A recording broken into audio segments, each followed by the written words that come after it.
Today, Visa expands stablecoin settlements using the Solana blockchain. Hackers steal millions from crypto betting platform Stake. And the co-founder of the crypto hedge fund AltTab Capital breaks down what's happening with prices.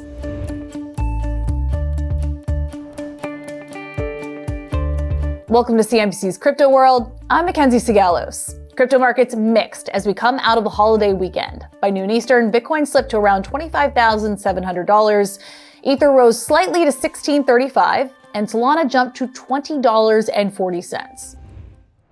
Okay, let's catch you up on the latest headlines. One of the driving forces behind Solana's gains this morning is Visa's plan to use the network for payments. The payments giant announced on Tuesday that it will expand stablecoin settlement capabilities and will launch pilots with WorldPay and Nuvei using the high-performing Solana blockchain. Visa also said it's already moved millions of dollars worth of USDC between partners using Solana and Ethereum, settling fiat-denominated payments authorized over VisaNet. That's the company's electronic payments network.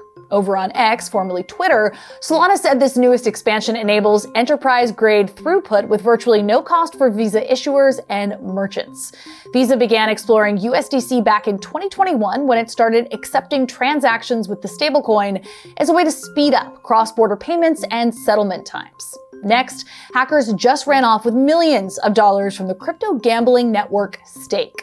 On Monday, the betting platform posted on X that unauthorized transactions were made from the company's hot wallets. It said it was investigating and user funds were safe.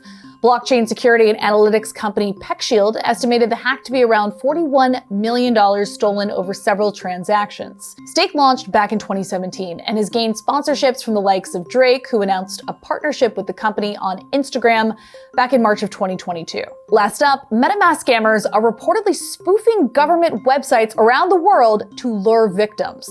According to an investigation by Cointelegraph, scammers used URLs matching several government addresses from countries like Egypt, Colombia, and Brazil. If a MetaMask user clicked on one of these links, they'd be taken to a fake MetaMask website where they'd be asked to input their wallet details and unknowingly give away full access to their wallet. Now, we reached out to MetaMask and haven't heard back yet, but a support article on its website tells users that if they fall victim to a scam, they should get in touch with MetaMask support and alert the police. All right, back to markets for our main story. Crypto World's Talia Kaplan spoke with Greg Moritz, the co-founder and chief operating officer at the crypto hedge fund AltTab Capital, about what's happening with markets following last week's Grayscale Bitcoin ETF ruling. I want to start off by talking about crypto markets. Last week, the DC Court of Appeals sided with Grayscale, which sued the SEC over the agency's denial of a plan to convert the Grayscale Bitcoin Trust into an ETF. But the gains made after the Grayscale court ruling just couldn't last. In fact, the crypto market kicked off September in the red after capping its worst month of 2023. And this morning, Bitcoin was trading below $26,000. So how do you explain those moves, and what do you think is driving prices right now? Absolutely. So if you look at the immediate action after the verdict by the appeals court, what you'll see is that there was an immediate 6% price spike up. But if you look a little closer at that, you'll see that it was almost entirely driven by the futures market and was almost entirely low volume. The crypto markets right now are very thin. It's a very thin market, which means that volatility is going to be higher than it would be in a more robust part of the market cycle.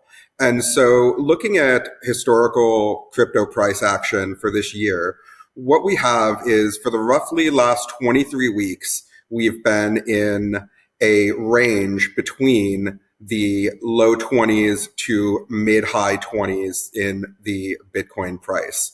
And so when there is a market news event like that Grayscale versus SEC decision, it tends to cause quick volatility, but in the end, the price tends to return to the overall trend of the asset. And that's what we saw in this case. So what do you think it will take to get another long-term crypto rally? And do you think it could happen soon? I mean, last week we learned that the SEC delayed making a decision on a bunch of spot Bitcoin ETF applications. So it doesn't sound like that could be a boost to prices anytime soon. You're right. That's a great question. When we look at the approval process for those ETFs, it's almost certainly going to stretch into 2024 when the final deadline for most of those applications are, the earliest being in late January 2024. When we talk about immediate crypto price action, we expect to see it ranging in the sort of the same range it's been in for likely the next month or so, with the possibility of additional downturn. However, we are in what's considered the early stage bull cycle. And this is when, looking at historical price action, the market tends to go sideways and then down a bit. And then the longer it spends in that consolidation zone where it's going sideways, like it's doing right now, and like it's done for the last half of a year, the stronger the bounce usually is on the way back up, and the stronger bull market rally we see. So we think that towards the end of Q4 of this year, and especially early into next year, we expect to see really strong price action in the crypto market. So there have been regulatory advancements in crypto in places like Europe, Dubai, Hong Kong, and Japan. And because of that, we've seen several crypto firms expanding offshore or leaving the US entirely, especially amid a lack of regulatory clarity here.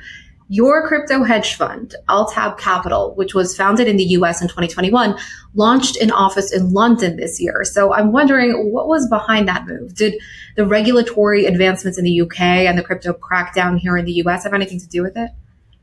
It did play a factor.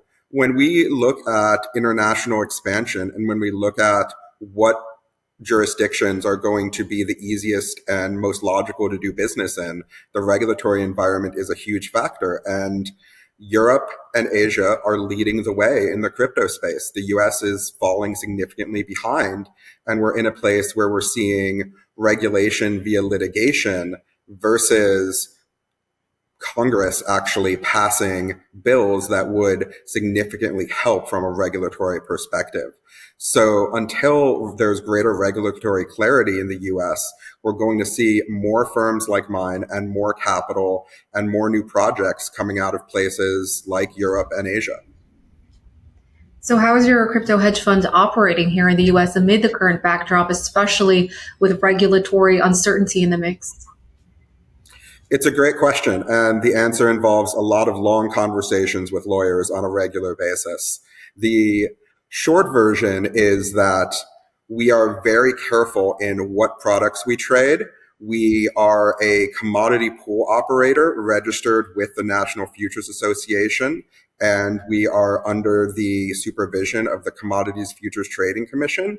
And so we are very careful. We decided to be regulatory compliant first because we think that's the path to long-term success. But it's very hard to be regulatory compliant first here in the US. And even many firms that have tried working with the SEC in order to be compliant in that way have not received any kind of clear guidance and have had to go offshore. And I'm sure they would love to come back as soon as the US environment is ready for them. It's important to note that we have been seeing some regulatory advancements here in the US recently. For example, several weeks ago, the House Financial Services Committee advanced a set of crypto bills. What do developments like that signal to you? Does it instill confidence that regulatory clarity here in the US is in fact achievable? I think it's absolutely achievable, and I would go even further and say it's inevitable. This asset class isn't going anywhere, and the US is going to have a comprehensive regulatory framework that allows crypto and digital currencies to be successful in the US. And so when we look at the actions, like those recent House bills you mentioned, they very closely in many ways mirror MiCA or the current regulatory regime in Europe. And that was surprisingly easy to work with and logical, and it laid out clear path to compliance that kept both firms happy, but more importantly, consumers safe. And so we're seeing efforts in the US to do that same thing, and we're seeing it gain additional steam every year. And so I think that we are not that far away from comprehensive crypto legislation in the US. Greg Moritz also explains what he thinks is preventing mass adoption of crypto. You'll be able to check out his full interview over at cnbc.com/cryptoworld. That's all for Crypto World today, but we will be back again tomorrow, and we'll see you then.